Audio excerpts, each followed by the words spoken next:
এই সপ্তাহে ইসরায়েলে ইরানের আক্রমণ ছিল তাদের বহু দশকের বিভিন্ন মাত্রার সংঘাত ও সুনির্দিষ্ট পাল্টা আঘাতের নীতি ভেঙে এক চরম দুঃসাহসিক পদক্ষেপ। লেবাননে হামলার জবাবে ইসরায়েলকে নিশানা করে তেহরান বার্তা দিল যে তাদের সহ্যের সীমা এখন আর কেবল নিজেদের সীমান্ত পর্যন্ত নয়, বরং দেশটি এখন বড় ঝুঁকি নিতে প্রস্তুত।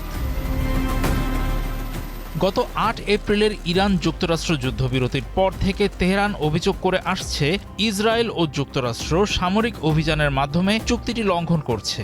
পরোক্ষ আলোচনা চলার সময়ও যুক্তরাষ্ট্র ইরানি লক্ষ্যবস্তুতে হামলা চালিয়েছে। অপরদিকে ইসরায়েল যুদ্ধবিরতির শর্ত উপেক্ষা করে লেবাননে ও রাজধানী বৈরুতে প্রায় ৩৫০০ বার হামলা চালিয়েছে। ইরান এর জবাবে মার্কিন ও উপসাগরীয় লক্ষ্যবস্তুতে সীমিত পাল্টা হামলা চালায়। তারা সতর্ক করে বলেছে, কূটনীতি ব্যর্থ হলে তারা ভারত মহাসাগর, লোহিত সাগর ও ভূমধ্য সাগর পর্যন্ত যুদ্ধ ছড়িয়ে দেবে।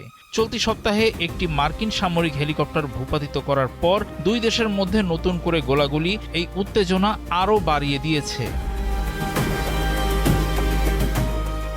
তবে ইসরায়েলের ৭ জুনের হামলা ছিল একটি বড় পরিবর্তন। তেহরান বুঝিয়ে দিয়েছে যে তাদের আঞ্চলিক মিত্রদের ওপর ইসরায়েলি হামলার জবাব তারা সরাসরি দেবে।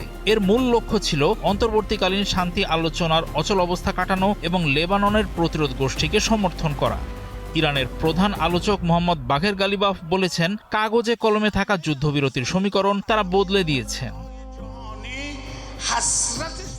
বিশ্লেষকদের মতে ইরানের এই পদক্ষেপ দেশটির নতুন প্রজন্মের নেতৃত্বের কৌশলগত পরিবর্তনের ইঙ্গিত দেয়। দেশটির আগের নেতৃত্ব যে কৌশলগত ধৈর্য নীতি মেনে চলেছে তা ত্যাগ করে ঝুঁকি নিতে এবং সামরিক শক্তি প্রয়োগ করতে দ্বিধা করছে না নতুনেরা। তারা ইসরায়েল ও যুক্তরাষ্ট্রকে এক কঠিন পরিস্থিতিতে ফেলেছে।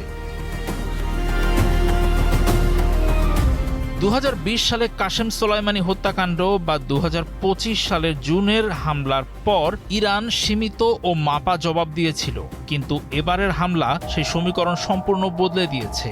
কয়েক দশকের মধ্যে এই প্রথম কোনো আঞ্চলিক শক্তি ইসরায়েলি আগ্রাসনের বিরুদ্ধে সরাসরি কঠোর শক্তি প্রয়োগের সক্ষমতা ও ইচ্ছা দেখালো। পাশাপাশি মার্কিন ইসরায়েল সম্পর্কের ফাটলকেও কাজে লাগাচ্ছে ইরান। মার্কিন প্রেসিডেন্ট ডোনাল্ড ট্রাম্প সম্প্রতি বেশ কয়েকবার বেনিয়ামিন নেতানিয়াহুর সঙ্গে দ্বিমত পোষণ করে বলেছেন যে ইরানের সঙ্গে একটি কূটনৈতিক চুক্তি সম্ভব এবং ইসরায়েলের তা মেনে নেওয়া ছাড়া উপায় থাকবে না। ইরানের আক্রমণের পর ট্রাম্প দ্রুত উত্তেজনা কমাতে নেতানিয়াহুর সঙ্গে কথা বলেন এবং তাকে পাল্টা হামলা করা থেকে বিরত থাকার আহ্বান জানান।